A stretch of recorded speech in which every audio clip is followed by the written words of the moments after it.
I was putting on my stuff to go out to proclaim the kingdom, and then Jesus walked in. You know what he said?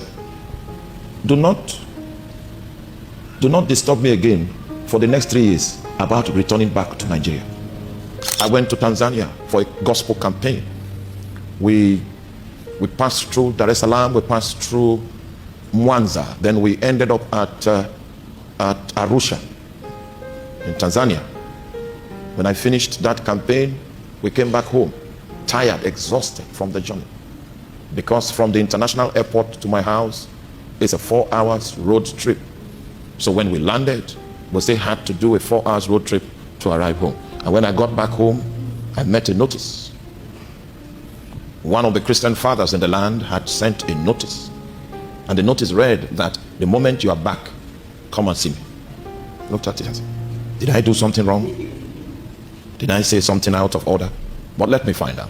So I dropped my stuff. I drove to his house.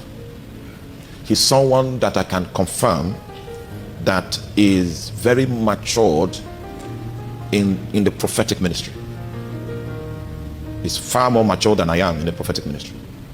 You know, I will always tell you the truth. If I miss it, I say, friends, I missed it. I would say it publicly. If I'm trying, I say, you know, I get by. So this guy is a father and someone that has been in intimate relationship with the Holy Spirit for more than so many years. So I came to his residence, and he came out of the room and said, young man, your time in this city has ended. Your labor over this city has ended. And if you know how I love my city, I was amazed. And he gave me several prophetic directives. And in the way of the prophetic, if someone gives you something you've not heard before, it means that you need to go and seek the face of Jesus. Because we are not led by prophetic words, we are led by the proceeding word. Are you there? A prophetic word is supposed to confirm a proceeding word. A prophetic word is a superstructure that is built on the foundation that you have received through your own personal intercourse with God. I was afraid when I was driving away from that place, and I cut off food 14 days and began to pray. I didn't pray for more than 3 days. Jesus came with the proceeding word and said, this phase of your life has ended. And he did not continue. I was expecting him to continue. He said, okay, yeah, it's true. What the elder said is accurate. This phase of your life has ended. Your primary commitment to your city has ended. Someone else has been raised that will fill up the room of your previous commitment. Now I want to release you into another place. And he never mentioned the place. But I was convinced that I have finished the phase of ministry that made me rooted in my beloved city. So because I'm a missionary, and it happens to be that 70% of the people that were funding my missionary movements were from America. So I now said to them, oh, great partners, I will come to America. This is not God, this is me. Are you there? Just because of my partners. I'm going to come to America. I'll stay with you guys for 1 year, and then after 1 year, I'll go back. So that you, all of you that have been, and they've been making these contributions and partnerships for 4 years. So what I had in mind was, let's come over, see the person that you have been partnering with, and then receive my ministry firsthand, know who I am. Because you see me through the window of your television, no, we need the hard copy. So that was the arrangement. I came to the US, met the brethren on ground. We began campaigns from place to place. Started with Houston, and then began to move like that. And it came to pass, I went to Ghana for our apostolic conference. It was a few months to finishing my 1 year promise. I was putting on my stuff to go out to proclaim the kingdom, and then Jesus walked in. You know what he said? Do not disturb me again for the next 3 years about returning back to Nigeria.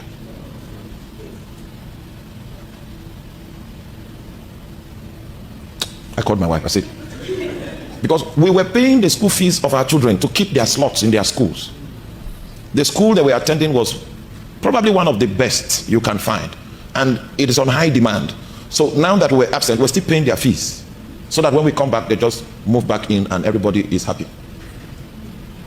Jesus said, do not disturb me for the next 3 years about going back to Nigeria. Meanwhile, 2 weeks before that time, I had gone to preach in the north in a crusade, and the ministers of that city had gathered, and I was teaching them, preaching to them, and I announced how that I was coming back.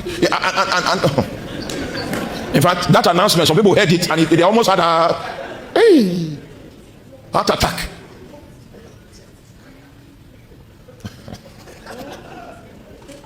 I announced it. The reason why I announced it was because in my knowledge, that was the last position. Are you there? I had announced it that I was coming back, and then 2 weeks later, the Lord now said, do not disturb me about going back for the next 3 years. So why did you allow me announce that we are coming back? We are coming back to the ring. We are coming back. I called my wife, told her, and she has never fought my destiny. She has never fought my purpose, ever. Ever. So when I told her, she just began to rearrange how, if it's purpose, no. She can contribute. If it's something else, she can contribute. But if we're talking about purpose, so we began to retool. And then I came back. Because for the 1 year that I was in the US, my heart was not here. My heart, I'll be calling people. What happened? Philip is aware, my heart was not here. Every morning when we are walking, doing our exercise, we are talking about the strategies, how we are going to. But when that word came, we had to redirect, because man shall not live by bread alone, but by every word that proceeds out of the mouth of God. That was when I now realized that, God did not speak. He said, you finished here, but he did not tell me where the next field was. Meanwhile, we had elaborate plans to relocate to London. Our immigration lawyer had already promised us, just give me the go-ahead and you will have status. So we wanted to move into London. And making elaborate plan. In fact, someone offered a house in a place called Greenwich. Those of you that know the United Kingdom, you know what I'm talking about. That's where the Meridian is. That's what makes Big Ben. Is it Big Ben they call that clock? That is the basis for the Big Ben. That's why they tell time from London. The Meridian passes through Greenwich. What we are not aware is that it passes through Accra to Ghana. So there should be a clock in Accra. So I saw Greenwich for the first time. They offered us a free housing. How can it be better than that?